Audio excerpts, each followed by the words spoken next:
Chương 71, Thanh linh tán. Hàn Lập nhăn mặt nhíu mày, không nói lời nào. Hắn vừa mới bắt mạch, xem qua lưỡi và đồng tử, cũng sơ bộ phán đoán được loại độc này và loại độc triển hương ti lúc trước hắn sử dụng tương tự nhau, đều là hỗn hợp độc dược. Muốn khu trừ từng loại độc tố bên trong một cách hoàn toàn, Hàn Lập vẫn chưa có bản sự đó, hắn hiện giờ chỉ có thanh linh tán và một số phương pháp giải độc đặc biệt mà thôi. Nghĩ tới đây, Hàn Lập âm thầm mắng chửi đám đại phu kia, không dám giải độc, mà bỏ nan đề này lại cho hắn. Tuy vậy, bên ngoài, khuôn mặt hắn vẫn lộ ra dáng vẻ trầm tư nghiên cứu. Một lát sau, Triệu trưởng lão không nhịn được mở lời nói: "Tiểu Hoa tử ngươi rốt cuộc có hay không cứu được Lý trưởng lão? Nói xem nào." "Triệu trưởng lão, ngươi cũng nóng nảy quá rồi, không thấy Hàn tiểu đại phu đang nghĩ biện pháp sao? Kiên nhẫn chút đi." Hàn Lập chưa trả lời, Mã phó môn chủ đứng một bên đã làm vẻ người tốt, nhạ báng luôn Triệu trưởng lão. Triệu trưởng lão trợn trừng mắt, đang định há mồm ra nói cái gì, nhưng Hàn Lập không có đợi lão kịp mở miệng, đã kho khan nhẹ một tiếng, cắt đứt ý đồ phản kích của lão. Hắn vừa ho khan một tiếng đã khiến cho tất cả mọi người trong phòng đều kinh ngạc nhìn, lúc này Hàn Lập mới nghĩ ra, tuổi mình mới chỉ hơn 10 tuổi đầu, nhưng lại học bộ dáng lão nhân ho khan, hình như có chút buồn cười a. Bất quá, mục đích đạt được rồi, hắn cũng không muốn nghĩ tới việc phải nghe tranh chấp giữa hai bên. Loại độc này là loại độc hỗn hợp, giải độc nó hết sức phiền toái, ta không dám cam đoan chắc chắn 10 phần có thể giải được loại độc này, nhưng cũng có thể thử một lần. Trong quá trình giải độc có chút nguy hiểm, có thể nguy cấp tới tính mạng của Lý trưởng lão, chẳng biết mấy vị ở đây có muốn ta độc thủ. Hàn Lập ra vẻ khó khăn, nói ra mấy câu. Đối với Hàn Lập mà nói, không phải đi giải độc thì tốt hơn bởi vì hắn không thực sự nắm chắc. Những lời này của Hàn Lập làm cho mọi người phải nhìn nhau, ai cũng không dám để Hàn Lập động thủ giải độc, nhưng ngoại trừ Hàn Lập ra, những tên đại phu khác tựa hồ càng không được. Một lúc lâu sau, vị Lý thị, phu nhân của Lý trưởng lão đột nhiên mở miệng nói: "Chẳng biết Hàn đại phu đối với cứu trị gia phu ta có mấy phần nắm chắc?" Năm Thành Hàn Lập không chút do dự nói: "Vậy được rồi, Hàn thần y cứ việc ra tay cứu người. Nếu phu quân ta xảy ra bất trắc, ta tuyệt không oán hận Hàn đại phu, có lẽ đó là thiên ý." Lý thị lộ ra thần sắc dứt khoát, hạ quyết tâm. Điều này nằm ngoài ý liệu của Hàn Lập. "Đệ muội, ngươi sao không suy nghĩ kỹ? Tên tiểu tử này tuổi còn nhỏ a, ta xem không đáng tin cậy." Triệu trưởng lão có chút nóng nảy, vội vàng khuyên can Lý thị đang nhất thời xúc động. "Ta nghĩ kỹ rồi, nếu không để Hàn đại phu giải độc, phu quân ta sợ rằng không sống nổi qua đêm nay, đổi lại, không bằng mạo hiểm một lần, còn có nửa phần hy vọng có thể cứu được." Lý thị có chút thương cảm, túi đầu nhẹ giọng nói. "Vậy." Triệu trưởng lão á khẩu không nói được gì. Hàn Lập nhìn mấy người còn lại, hình như cũng không có phản đối quyết định của Lý thị, liền nhanh chóng lấy từ trong túi thuốc đem theo một cái bình nhỏ màu xanh, từ bên trong lấy ra một viên dược hoàn màu đỏ. "Ai đó lấy cho ta một cốc nước ấm, hòa viên dược hoàn này vào trong rồi cho Lý trưởng lão uống vào." Để ta Hàn Lập còn chưa dứt lời, một thanh âm thanh thúy, rõ ràng truyền tới. Trương Tụ Nhi mắt sưng đỏ, vốn đang đứng ở gần đó bỗng lên tiếng, liền sau đó đi ra khỏi phòng. Lệ Phi Vũ đống ngẩn người ra một lúc, sau đó liền theo ra ngoài. Hàn Lập thấy vậy trong lòng không nhịn được xỉ vả Lệ Phi Vũ một phen. Chỉ một lát sau, Trương Tụ Nhi vẻ mặt bất đắc dĩ đi vào, hai tay trống trơn, mà Lệ Phi Vũ đang cẩn thận bê một cốc nước, đi sát theo sau. Mọi người trong phòng nhìn thấy cảnh tượng tốt này, đều không nhịn được vui vẻ lên chút, trong ánh mắt lộ ra vẻ cười cười. Điều này làm cho Trương Tụ Nhi mặt đỏ ửng, tay chân thất thố, lộ ra thần thái thiếu nữ trong trốn quê phòng. Bất quá việc này làm cho không khí khẩn trương trong phòng giảm đi không ít, làm cho tâm tình mọi người cũng giảm bớt, nhẹ nhàng đi rất nhiều. Lệ Phi Vũ ngoan ngoãn cầm chén bưng đến cho Lý thị. "Hàn đại phu, ngươi xem chén nước đã được đun sôi này có dùng được không?" Lý thị chuyển ánh mắt sáng hỏi ý kiến Hàn Lập. "Có thể được." Hàn Lập sớm đã nhìn qua cốc nước, gật đầu rồi tiếp lấy quay cốc. Hắn bỏ viên dược hoàn kia vào trong nước, cả chén nước trong chớp mắt đông hóa thành màu hồng. "Cho Lý trưởng lão uống hết là được, nữ nhân các người vốn tinh tế cẩn thận, ngươi tới làm việc này đi." Hàn Lập lấy tay đưa chén thuốc cho đối phương. Lý thị vội vàng đáp ứng, không có từ chối. Đối với nàng mà nói, mỗi câu nói của Hàn Lập đều liên quan đến tính mạng của phu quân, như thế nào mà không nghe cho được. Đây rốt cuộc là thuốc gì? Lý thị nhìn vào chén thuốc, sau đó cẩn thận đem chén thuốc màu đỏ này bón vào miệng Lý trưởng lão. Triệu trưởng lão có chút không nhẫn lại được, liền hỏi ngay vấn đề mà mọi người trong phòng đều muốn biết. "Là một loại thuốc giải độc ta tự chế, hy vọng sẽ có chút hiệu quả." Hàn Lập lãnh đạm trả lời. Hắn không muốn mọi người biết đến thanh linh tán, ai biết loại thánh dược giải độc này có đem lại phiền toái cho hắn hay không, dù sao cẩn thận vẫn tốt. Một lúc lâu sau khi cho Lý trưởng lão uống thuốc, nét mặt giàn mua đầy hắc khí của Lý trưởng lão bắt đầu trở lên nhạt dần, độc ban trên người cùng từ từ chuyển biến, bắt đầu thu nhỏ lại. Loại biến hóa có thể quan sát này, cho dù là kẻ chẳng hiểu biết gì cũng biết được độc trên thân Lý trưởng lão đang được khu trừ dần dần. Sự tình đang theo chiều hướng tốt mà phát triển. Chứng kiến hết thảy sự tình, mọi người trong phòng không nhịn được đã bắt đầu vui vẻ ra mặt, ánh mắt nhìn Hàn Lập đã không còn như lúc đầu. Chỉ có Triệu trưởng lão mặt mũi vẫn như cũ, dùng cái mũi lừ nhẹ một tiếng, bất quá, thần sắc lão cũng hòa hoãn đi không ít. Thấy mình còn chưa thi triển thủ pháp giải độc mà độc tố bắt đầu biến mất, Hàn Lập cũng có chút giật mình. Thanh linh tán lại có hiệu quả như vậy, đúng là nằm ngoài dự liệu của hắn. Có lẽ loại độc này cũng không có cái gì quá lợi hại, trong lòng hắn không khỏi nghĩ như vậy. Mắt thấy sự tình đang phát triển theo chiều hướng có lợi, Hàn Lập đã có chút buồn bực. Nguyên nhân căn bản có hai nguyên nhân, thứ nhất là vừa rồi khi giải độc hắn có nói qua, quá trình giải độc có chút nguy hiểm, nhưng nếu độc tính cứ thế này mà dễ dàng bị khu trừ, chẳng phải chính hắn đã nói dối sao, làm cho người khác nghĩ rằng hắn cố ý giấu giếm, không muốn giải độc. Thứ hai, thanh linh tán đối với độc của kẻ khác thì lại có tác dụng như vậy, tại sao lại không có tác dụng với loại độc trên cơ thể mình cơ chứ? Loại độc tiềm tàng trong cơ thể này đã làm cho Hàn Lập vẫn luôn lo lắng cho tới nay. Chương 72, bạt độc. Hàn Lập âm thầm ấm ức, nhưng vì để bảo trì hình tượng thần y liệt của mình, hắn phải làm ra vẻ mọi việc đều nằm trong dự liệu, bộ dạng mỉm cười, không nói. Ánh mắt Hàn Lập trấn tĩnh, đã lừa phỉnh mọi người nơi đây tưởng rằng công hiệu của dược hoàn là đã nằm trong dự liệu của hắn, cho nên đối với hắn càng khâm phục hơn. Mã phó môn chủ cười rất khoái khoái, mà trên nét mặt còn vương một tia đắc ý, tựa hồ Hàn Lập như đã là người của phe hắn. Có lẽ hắn cho rằng hiện giờ hắn chính là người duy nhất có thể thu nạp được Hàn Lập, nên mới sảng khoái mà cười như vậy. Nhưng không bao lâu, tình huống đột nhiên phát sinh biến hóa. Bất hảo! Trương Tụ Nhi kêu lên một tiếng. Di phụ trên mặt hắc khí hình như lại nổi lên. Lời này làm cho mọi người trở nên kinh hãi, mấy người không bình tĩnh vội vàng tiến tới xem, trong đó có cả vị Triệu trưởng lão. Hàn Lập nghe xong, trong lòng có chút sửng sốt, nhưng cũng không có chen vào trong ngay mà vẫn đứng ngoài. Nhưng Lý thị cũng là người có tâm cơ, có tầm nhìn, nàng vội vàng ngăn hai tên tiểu bối lại, để cho bọn họ xuống giường lấy chỗ trống cho Hàn thần y đi tới chuẩn đoán. Hàn Lập thấy phía trước có khoảng trống, mới từ từ đi tới, cẩn thận mà quan sát. Ước chừng sau nửa tuần hương, Hàn Lập cuối cùng khẳng định, đó không phải là hắc khí phát triển thêm, mà chỉ là do độc tính không hoàn toàn bị khu trừ sạch sẽ, cho nên trên mặt mới còn sót lại vài tia hắc khí như vậy thôi. Hàn Lập sau khi kết luận xong, khẽ liếc mắt về phía Trương Tụ Nhi, hiểu rằng nàng ta có chút lo lắng thái quá. Ánh mắt Hàn Lập có chứa ít trách móc thần sắc nhưng không bị mọi người phát giác, chỉ có Lệ Phi Vũ vốn luôn ở cạnh Trương Tụ Nhi nhìn thấy mà thôi. Hắn trừng mắt nhìn Hàn Lập một cái, hiện nhiên là vì Hàn Lập dám mạo phạm nữ thần trong lòng hắn. Hàn Lập á khẩu luôn, xem ra Lệ Phi Vũ sau khi rơi vào vong tình, đã biến thành trọng sắc khinh bạn mất rồi. Hắn không muốn cùng tên bị nữ sắc làm cho hôn ám đầu góc kia dây dưa, mà phục hồi tinh thần lại, tiếp tục suy nghĩ về tình trạng của Lý trưởng lão. Lý trưởng lão ngoại trừ hắc khí không có tan hết trên mặt, độc ban trên người cũng không có tiêu thất đi, mà lúc này nhỏ như hạt đậu. Xem ra thân thể không có tỉnh lại là do dư độc vẫn còn tồn lại trên người.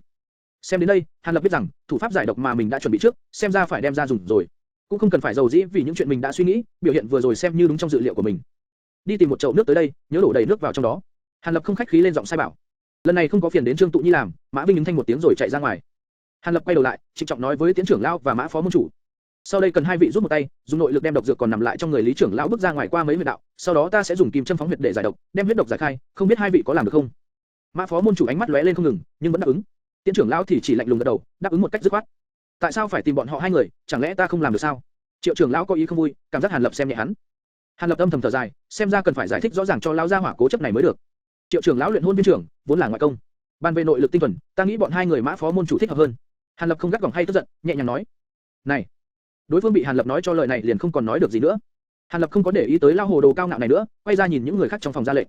Trừ Mã phó môn chủ hai người ra, tất cả những người khác đều đi ra ngoài. Tiếp theo ta dùng thủ pháp giải độc, không muốn cho mọi người quan sát, hơn nữa trong quá trình giải độc, tuyệt đối cần thanh tĩnh, kiêng kỵ bị người khác quấy rầy.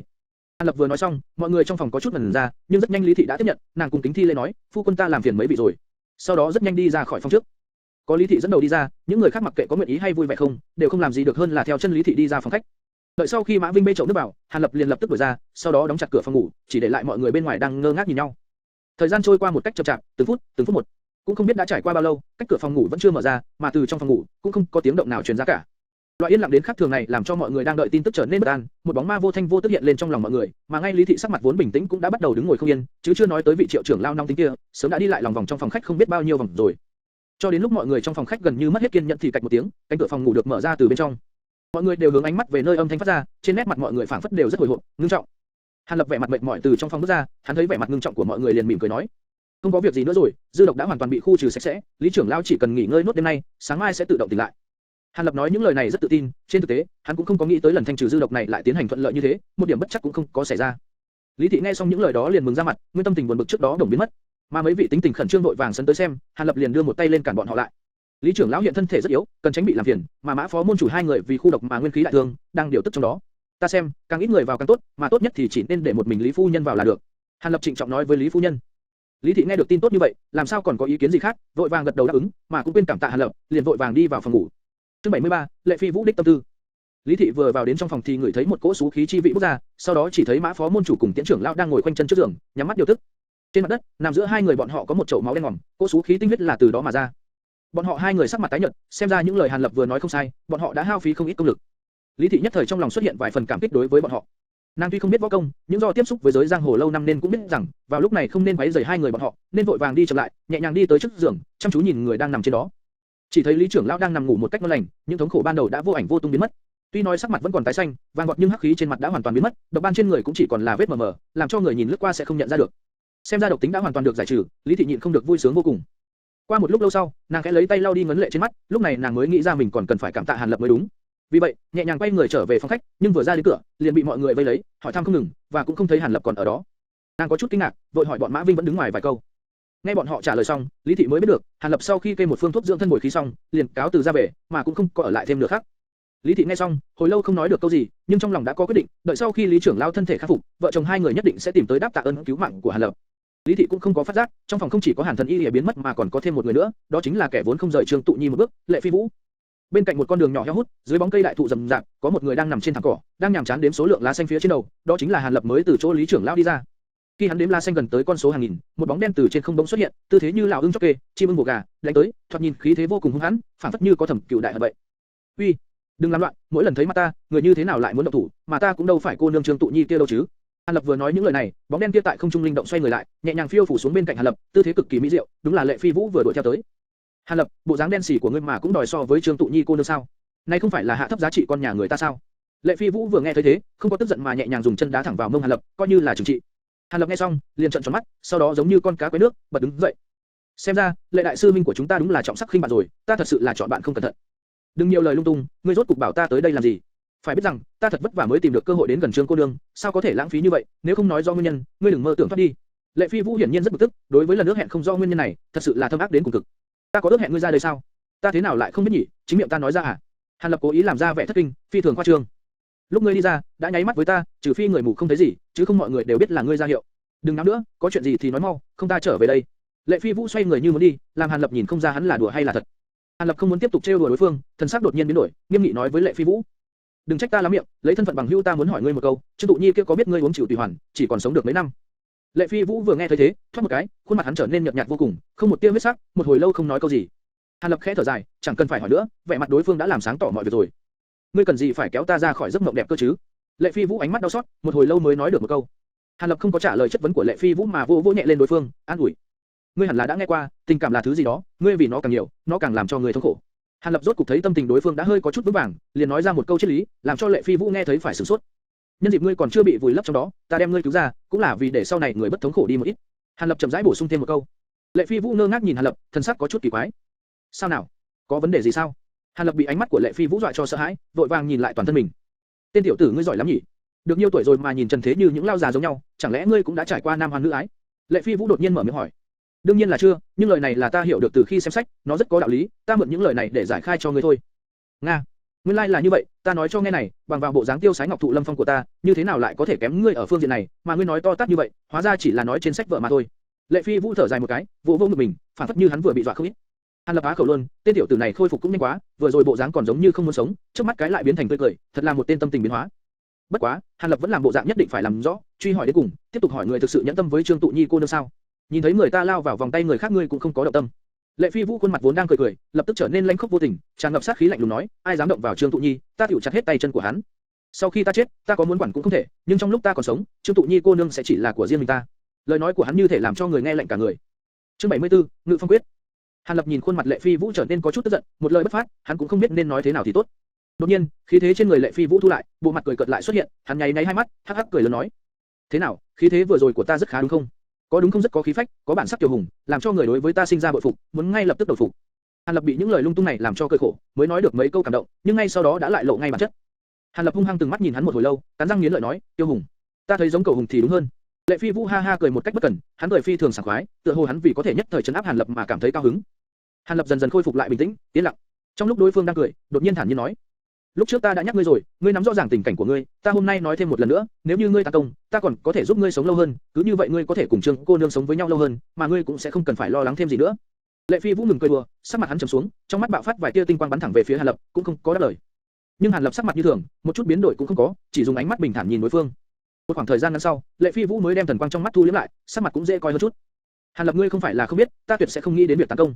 Ta biết ngươi là tốt với ta, nhưng từ nay về sau đừng nhắc tới việc này nữa, có được không? Hắn miễn cưỡng cười nói, trong thanh âm hắn có chứa vài phần thần cầu.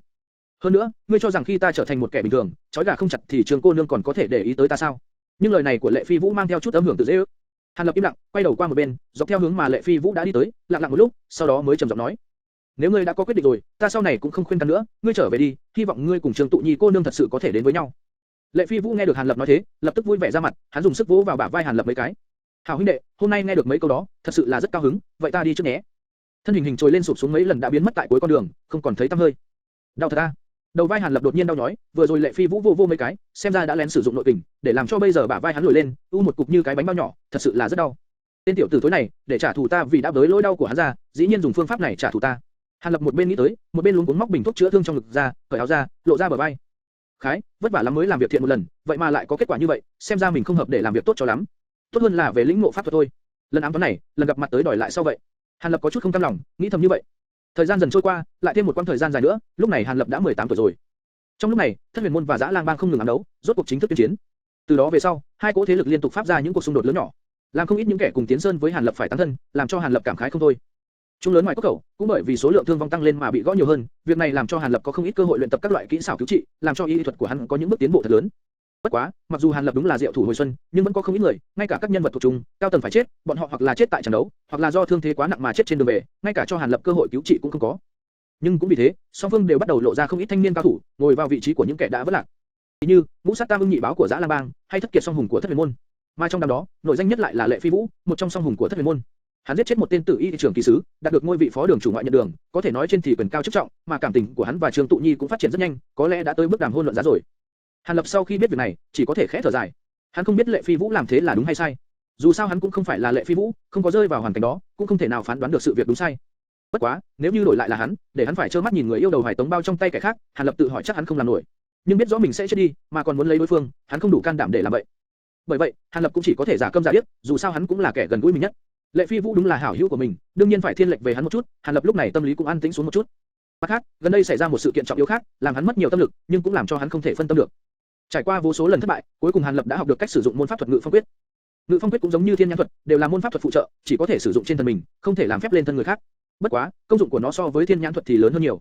Sau khi thi triển Ngự Phong Quyết, Hàn Lập cảm thấy thân mình nhẹ bẫng, mũi chân nhẹ nhàng khẽ điểm một cái, liền dễ dàng có thể bay ra xa mấy trượng mà không hưởng tí lực nào. Tư vị chạy trên đất bằng với tốc độ cao như thế thật tuyệt vời, cảm giác như vứt bỏ hết thảy mọi thứ ở phía sau, làm cho Hàn Lập mỗi ngày phải chạy trong cốc như điên hơn 5-6 lần mới bỏ qua, làm cho hắn trở thành kẻ cuồng khinh công cao thủ.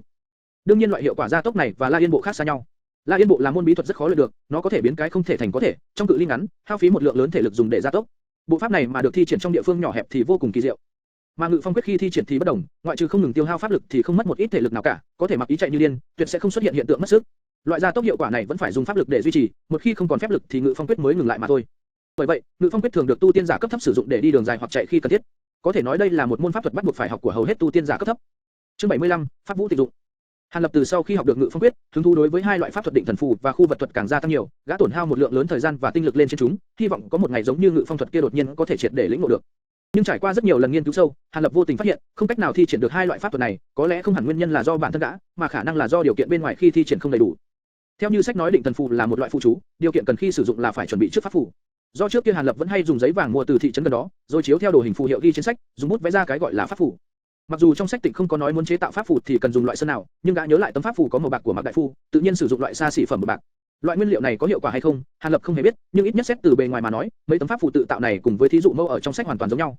Đáng tiếc, chỉ là bề ngoài giống nhau thì vẫn chưa được. Khi Hàn Lập dùng chú ngữ để thôi động pháp phù, phù hiệu trên mặt pháp phù tịnh không giống như lúc Mạc Đại Phu sử dụng, phát ra ngân quang chói mắt, cũng không có hiện tượng kỳ dị nào khác phát sinh, có thể nói cách thi triển của hắn đã triệt để thất bại, khiến cho hắn hãm vào quẫn cảnh, tiến tối đều khó. Bởi vì gã không biết, thất bại của cách thi triển là do chú ngữ hoặc nhầm lẫn tư thế khi bấm quyết, hay là do chế tạo pháp phù không thành công. Nhưng trải qua lần nghiên cứu này, sự việc đã khác. Thông qua tra cứu sâu các loại tư liệu có liên quan và các loại thư tịch có nói tới truyền thuyết pháp thuật, Hàn Lập cuối cùng đã phát hiện, pháp phù mà các tu tiên giả sử dụng, chắc chắn không phải dùng loại giấy bình thường và loại sơn tùy tiện mà mấy người phàm vẫn dùng để chế tạo ra, mà chính là do những vật liệu có ở chỗ các tu tiên giả chế ra, nói không chừng trong lúc chế tác còn cần những phương pháp đặc biệt. Chính vậy nên gã có tận lực thủ thế, đọc chú ngữ, nhưng thi triển vẫn là không thể thành công. Về phần khu vật thuật cũng là đạo lý đồng dạng. Trước kia Hàn Lập cho rằng, thi triển khu vật thuật thì tùy tiện lấy một vật bất kỳ ra làm địa, cho nên đối tượng để bấm quyết niệm chú khu sử đều là vật dụng gia đình hoặc là các loại đao kiếm thường thấy, đương nhiên không có tí hiệu quả nào cả. Nhưng hôm nay bị chuyện về lá bùa để tỉnh, gã mới hiểu rõ, vật để khu sử của khu vật thuật khẳng định không phải là đồ vật bình thường, mà nên là vật phẩm đặc biệt được các tu tiên giả sử dụng. Do đó Hàn Lập đem những đồ vật ly kỳ cổ quái lấy được từ chỗ Mạc Đại Phu, bao gồm cả dẫn hồn chung và 7 thanh dao nhọn dùng khi thi triển thất quỷ phệ hồn đại pháp, tất cả đem làm đối tượng khu sử của khu vật thuật, thử nghiệm một chuyến, đáng tiếc vẫn là không giống đồ vật có thể thi triển thành công. Việc này khiến cho Hàn Lập thất vọng ghê gớm, xem ra đồ khu sử của khu vật thuật cũng không phải là những pháp khí này, chính xác là cần loại đồ vật khác. Do đã biết căn nguyên vấn đề nằm ở đâu, hiểu rõ không có vật phẩm tương ứng thì không thể thi triển Định Thân Phù và khu vật thuật, Hàn Lập liền đem sự chú ý chuyển sang việc khác, nảy ra chủ ý mới đó là đem võ học bí thuật và vài loại pháp thuật tương ứng kết hợp lại, dự định dựa vào đó nhanh chóng đề cao thực lực của bản thân, trong một thời gian ngắn làm cho bản thân tăng thêm một tầng. Có được suy nghĩ hết sức kỳ cục này xong, Hàn Lập liền bắt đầu quá trình rèn luyện một cách gian khổ, rất nhanh liền có được chút thành tựu. Trải qua một chuyến thử nghiệm, gã cuối cùng đã đem La Yên Bộ và Ngự Phong Quyết dung hợp lại với nhau. Nói là dung hợp, kỳ thực chẳng qua chỉ là trước tiên thi triển Ngự Phong Quyết, sau đó là vận dụng La Yên Bộ mà thôi, nhưng sự nhịp nhàng và phối hợp của hai loại đó đòi hỏi cần biết khống chế tốt, nếu không rất dễ dàng gây ra lỗi, chính thế đã làm cho Hàn Lập phải phí không ít tinh thần và công phu. Nhưng cứ như vậy, gã đem những khuyết điểm như lúc trước khi thi triển Ngự Phong Quyết không hề biết xê dịch xoay chuyển và La Yên Bộ khi vận dụng phải hao phí rất nhiều sức lực, dần dần hoàn thiện, hơn nữa khiến gã trong lúc di động hoán đổi vị trí không khác gì điện quang lôi hỏa, chỉ kiến kỳ ảnh bất kiến kỳ nhân, thân pháp càng thêm phần xuất quỷ nhập thần. Không lâu sau đó, đối với sử dụng hỏa đạn thuật Hàn Lập cũng có sáng tạo độc đáo của bản thân. Nguyên bản là sau khi tiểu hỏa cầu của hỏa đạn thuật xuất hiện, người thi triển thuật phải dựa vào pháp lực của mình thôi động hỏa cầu bắn về phía mục tiêu, để sát tử địch nhân, đây chính là phương pháp sử dụng nguyên bản, nhưng Hàn Lập cảm thấy đây chưa đúng. Hàn Lập cho rằng tốc độ của tiểu hỏa cầu khi dựa vào pháp lực để bắn là quá chậm, cao thủ về khinh công rất dễ dàng tránh được, điều này khiến cho khi nó chém giết tại giang hồ nhận được không ít hạn chế, thể hiện sự phung phí. Bởi vậy khi sử dụng hỏa đạn thuật gã dứt khoát chỉ thi triển một nửa, khi hỏa cầu xuất hiện liền không đem nó bắn ra, mà là lợi dụng đặc tính khó hủy của nó, đem nó biến thành một thanh thần binh lợi khí ngắn, khống chế trên tay, tăng thêm phần sử dụng. Cứ như vậy, dựa vào việc gã cải tiến cực hạn thân pháp và hỏa cầu nóng bỏng trong tay gã, Hàn Lập hiện tại tự tin, gã có thể dễ dàng kích sát bất kỳ cao thủ nào. Có được những thứ ỷ trượng này xong, Hàn Lập cuối cùng có thể thở phào một hơi, không cần lại vì thực lực bản thân mà phát dầu, hiện tại gã có thể 10 phần an tâm đi Lam Châu giải độc rồi. Lúc này Trường Xuân công của Hàn Lập, do mỗi ngày đều đem linh dược làm lương thực để ăn, cũng lặng lẽ tiến nhập vào đệ bắt tầng, khiến cho pháp lực của gã lại tiến dài một đoạn. Nói về độ thâm sâu nông cạn của pháp lực, Hàn Lập lúc này đã vượt qua nhục thân ban đầu khi còn sống của Dư Tử Đồng, nhưng nói về ít nhiều nắm vững pháp thuật và kỹ xảo chiến đấu thực tế, gã vẫn còn chưa theo kịp được đôi Dư Tử Đồng của lúc trước. Dù sao lúc Dư Tử Đồng tu luyện pháp thuật tại gia tộc, trên thì có trưởng bối chỉ điểm, dưới thì có đồng môn cùng nhau bàn luận, mạnh hơn nhiều so với loại chỉ biết nửa vời như Hàn Lập. Hàn Lập thì không biết hết thảy tình huống như vậy, cho dù có biết cũng không để trong lòng, gã vốn dĩ cũng không tự đại đến nỗi cho rằng học được một hai loại pháp thuật thô thiển liền có thể đối kháng với những tu tiên giả chân chính, địch nhân hiện tại của gã vẫn chủ yếu là người trong giang hồ thế tục. Bởi vậy, tâm tình của Hàn Lập đích thực không tồi, trong lúc gã đang nên ngang đắc ý, chuẩn bị tìm cái cớ để hạ sơn ly khai Thất Huyền môn, thì Dã Lang Bang đột nhiên đề xuất yêu cầu hòa đàm cùng Thất Huyền môn. Tin tức này vừa truyền đến một cái, khiến cho bên Thất Huyền môn ngạc nhiên, nên biết rằng trong thời gian ngắn gần đây, trong mối xung đột của hai bên đều là Dã Lang Bang đang chiếm thế thượng phong, một mực áp chế Thất Huyền môn, tại tình huống có lợi như vậy, đối phương tại sao lại muốn hòa đàm đây? Phải chăng là có quỷ kế gì trong đó? Nó khiến cho rất nhiều người hoài nghi. Trong thời gian ngắn, các ý kiến đồng ý hòa đàm cho đến không đồng ý hòa đàm đều vang lên ở trong Thất Huyền môn, tầng lớp thượng tầng cũng đều có các cách nhìn riêng của mình. Lệ Phi Vũ là một trong số những người kiên quyết phản đối. Do thanh thế của những người đồng ý và phản đối không sai biệt nhiều lắm, không cách nào bàn luận được, cuối cùng vẫn do Vương môn chủ đập bàn quyết định, đầu tiên cùng đối phương bàn luận rồi mới quyết, nếu như điều kiện không quá đáng thì bắt tay làm hòa, còn như quá hà khắc thì tiếp tục tranh đấu. Cái loại phương án nước đôi này tuy không làm cho đôi bên hài lòng, nhưng cũng là phương pháp duy nhất trong lúc này, mà cũng chỉ có thể như thế. Chương 76, đàm phán giữ hòa khởi. Trải qua mấy phen hiệp thương giữa Thất Huyền môn và Dã Lang Bang, một nơi gọi là Lạc Sa Pha vốn là vùng đất giao giữa hai bên, được cả hai bên đồng thời chấp nhận làm nơi đàm phán. Về phần người tham gia đàm phán, Dã Lang Bang đề xuất vô cùng cường ngạnh, phải do một nhân vật đầu não của hai bên tham gia mới có thể biểu hiện thành ý của cả hai, nếu không căn bản không cần cử hành lần đàm phán này. Điều kiện này vừa đề xuất, không hề gây nên sự tranh luận ầm ĩ bên phía Thất Huyền môn, bởi vì đây là điều kiện hết sức bình thường khi giao thiệp. Đương nhiên, điều đầu tiên cần nắm chắc đó là tuyệt đối không hãm thân vào hiểm cảnh, bên phía Thất Huyền môn nhiều nhất là phái phó môn chủ đi, còn đối phương cũng phái một người tương đương, đó là phó môn chủ, cho nên điều kiện này không có vấn đề gì. Ngay sau đó song phương ước định cụ thể ngày đàm phán, đến ngày đó mỗi bên phái một đội hơn trăm người đi trước để tham gia cuộc gặp mặt lần này. Vì sợ đối phương trong lúc đàm phán có mai phục, bên phía Thất Huyền môn đối với việc cử người đi đàm phán và người ở sau đều an bài hết sức cẩn thận. Đội ngũ đi đàm phán không những do bản môn đệ nhị cao thủ phó môn chủ dẫn đầu, mà gần trăm thành viên trong đội ngũ đều là nhất đẳng cao thủ của nội môn, đám người này đa phần đều là hộ pháp, nội môn cung phụng, còn có mấy vị trưởng lão, các loại đường chủ đi theo áp trận, có thể nói là quá phô trương thanh thế. Đội ngũ do nhiều cao thủ như thế tạo thành, cho dù Dã Lang Bang có xuất ra hết toàn thể tinh duệ, có muốn cũng không ngăn cản được bọn họ, trên dưới Thất Huyền môn đối với lần này đều tràn đầy tự tin.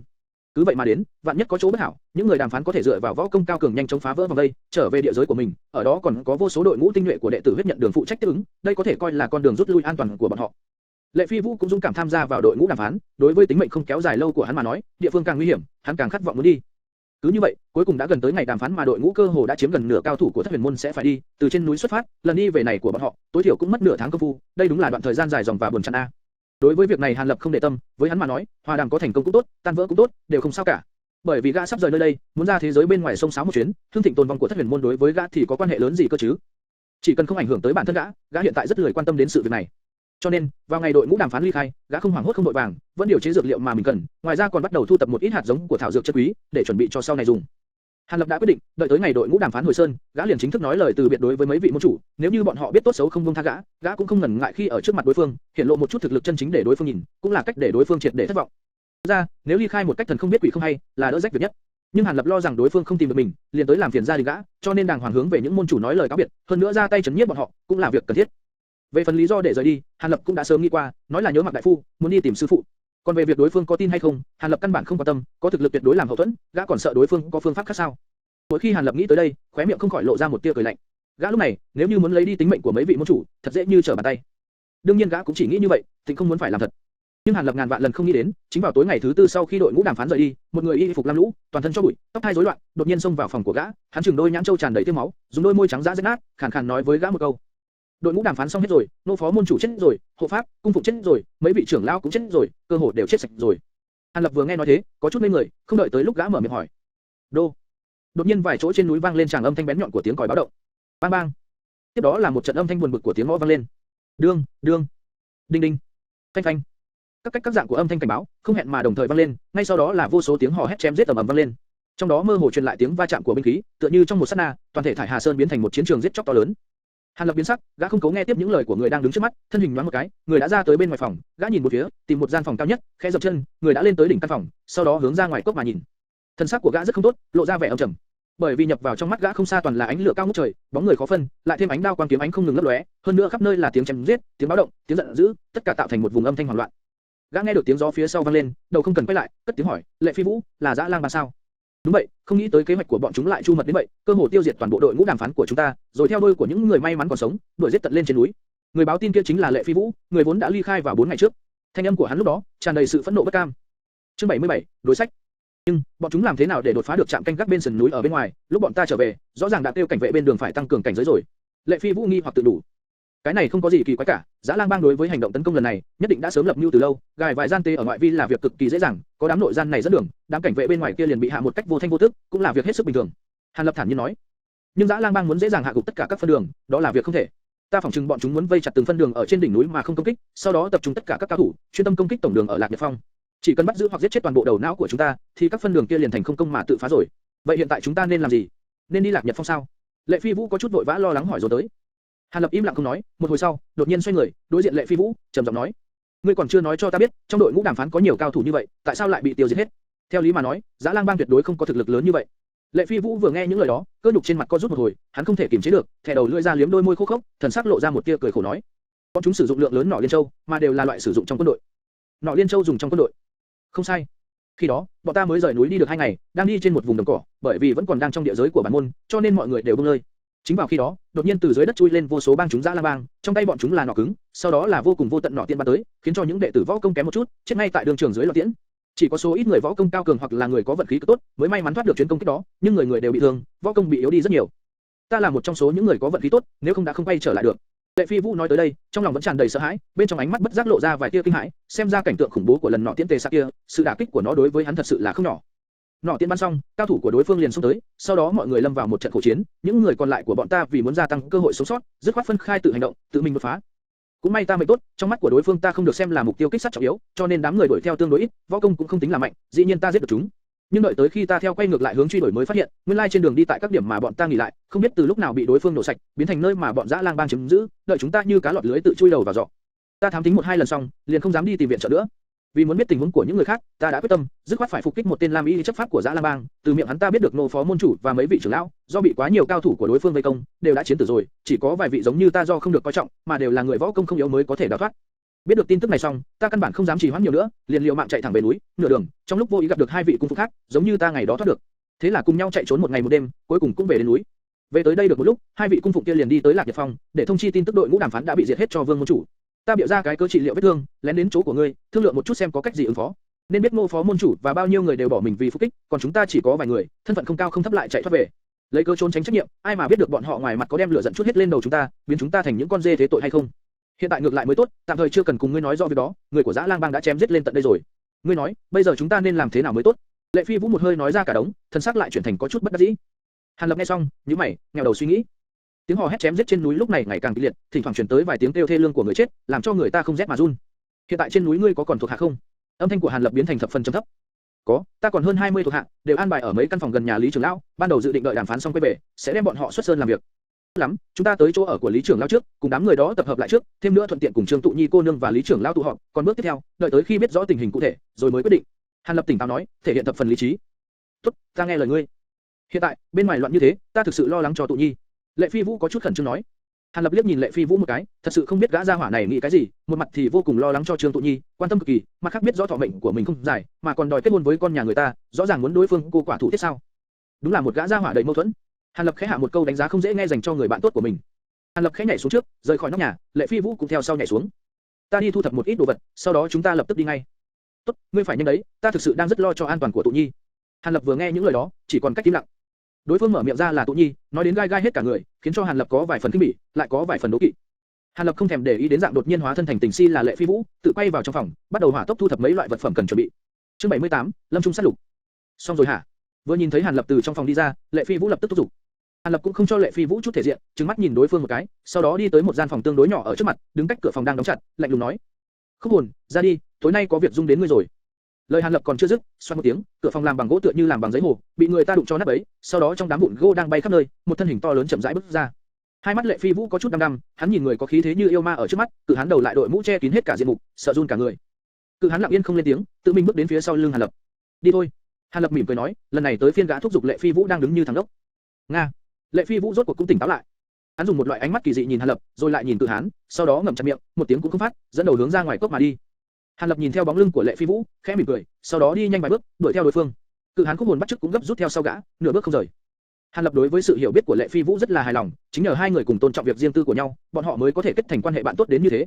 Tốc độ đi của mấy người đều rất nhanh, nháy mắt liền đến gần cốc khẩu. Lúc Lệ Phi Vũ nhấc chân định tiến vào rừng cây, Hàn Lập đột nhiên vươn tay phải, tóm lấy đầu vai của hắn, khiến cho hắn không thể tiến vào trong. Làm gì thế? Lệ Phi Vũ không hiểu gì lên tiếng hỏi, còn hàm chứa vài phần bất mãn. Nên biết, hắn hiện tại đang rất nóng lòng. Có người đang tới, mà không chỉ là một người.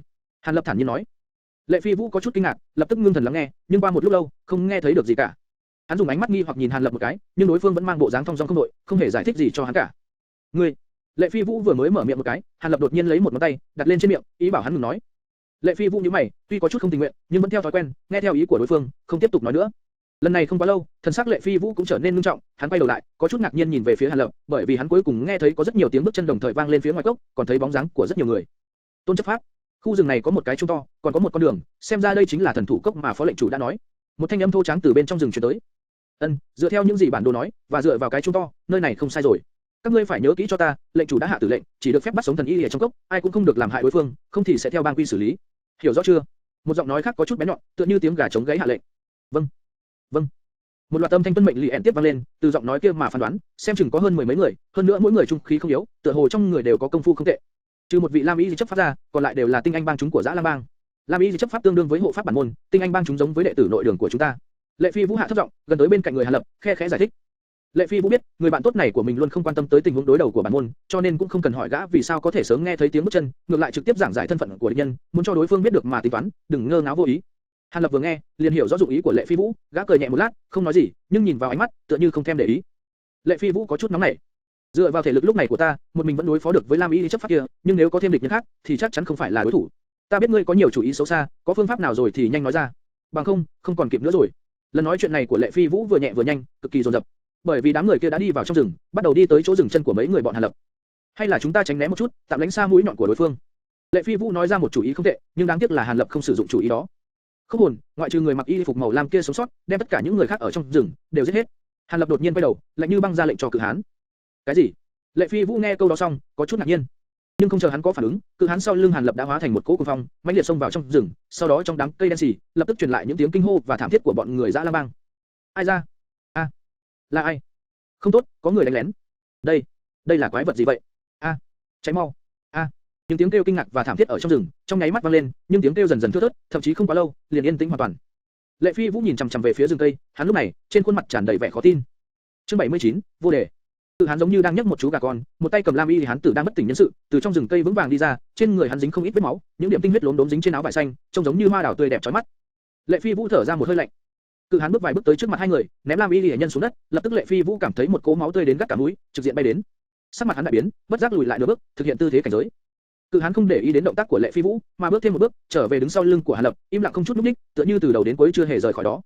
Lệ Phi Vũ lúc này mới thở phào một hơi, thu lại tư thế phòng bị, hắn nhìn Lam Y nhân đang nằm dưới đất, nhom nhom vào Hàn Lập từ nãy tới giờ vẫn giữ thần tình thản nhiên, rồi đột nhiên cười. Ta nói ngươi tại sao lại trấn tĩnh được đến như thế? Hóa ra ẩn giấu một vị đại cao thủ ở bên cạnh a. Sao không sớm nói với ta? Làm cho ta căng thẳng bao nhiêu lâu? Ngoài mặt thì Lệ Phi Vũ nói rất nhẹ nhàng, nhưng bên trong lòng đang thầm thì, bắt đầu đoán về quan hệ của Hàn Lập với vị Cự Hán áo xanh. Hàn Lập nhìn ra được tâm tư của đối phương, nhưng không có ý giải thích, mặt gã hiện lên vẻ như cười mà không cười, chậm rãi nói: tên Lam Y chấp pháp này chắc biết được không ít tin tức, hai người bọn ta ai tra khảo đây? Ta thấy Lệ đại đường chủ người tốt hơn nhiều so với ta, giao cho ngươi nhé. Lệ Phi Vũ thấy Hàn Lập chặn đầu, không có ý muốn giới thiệu cho hắn làm quen với Cự Hán, trong lòng có chút bất cam. Nhưng hắn đối với việc tra khảo tên chấp pháp cũng có chút hứng thú, nghe Hàn Lập nói thế, cũng thuận nước đẩy thuyền, đáp ứng luôn. Lệ Phi Vũ dựng Lam Y nhân đang hôn mê dậy, nhẹ nhàng tiến vào trong rừng cây, bắt đầu sự nghiệp bức cung của hắn. Hàn Lập thì đặt mông ngồi xuống bãi cỏ, bắt đầu chờ đợi. Không quá lâu, Lệ Phi Vũ với vẻ mặt âm trầm từ trong rừng bước ra. Sao nhanh thế? Có tin tức nào hữu dụng không? Hàn Lập không đứng dậy, nhíu mày, trực tiếp mở miệng hỏi. Là một gã gia hỏa tham sinh lý tử, ta vẫn chưa cần động thủ, đã khai ra toàn bộ rồi. Tin tức có hai loại, một tin tốt, một tin xấu. Ngươi muốn nghe tin nào trước? Lệ Phi Vũ buồn bực nói. Nói tin tốt trước đi. Nghe xong có thể cao hứng một chút. Hàn Lập lộ rõ vẻ không quan trọng. Tin tốt chính là, ngươi đã đoán đúng về kế hoạch của Dã Lam bang. Đối phương quả nhiên đều vây khốn tất cả các ngọn núi, không hề chủ động tấn công, mà đem hết chủ lực điều tới Lạc Nhật Phong, liều chết tiến công. Nghe nói đã hạ được mấy cửa quan rồi. Những lời này, Lệ Phi Vũ nói một cách bình thản, xem ra hắn không hề quan tâm đến an nguy của tầng lớp cao cấp. Tin tốt là như vậy, không cần hỏi, còn tin xấu kia chắc là xấu đến tột đỉnh rồi. Hàn Lập dùng tay sờ sờ núi, tự nhủ.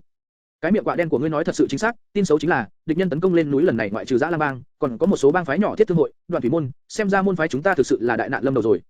Hàn Lập nghe xong liền sửng sốt, xem ra tin này cũng nằm ngoài dự liệu của gã.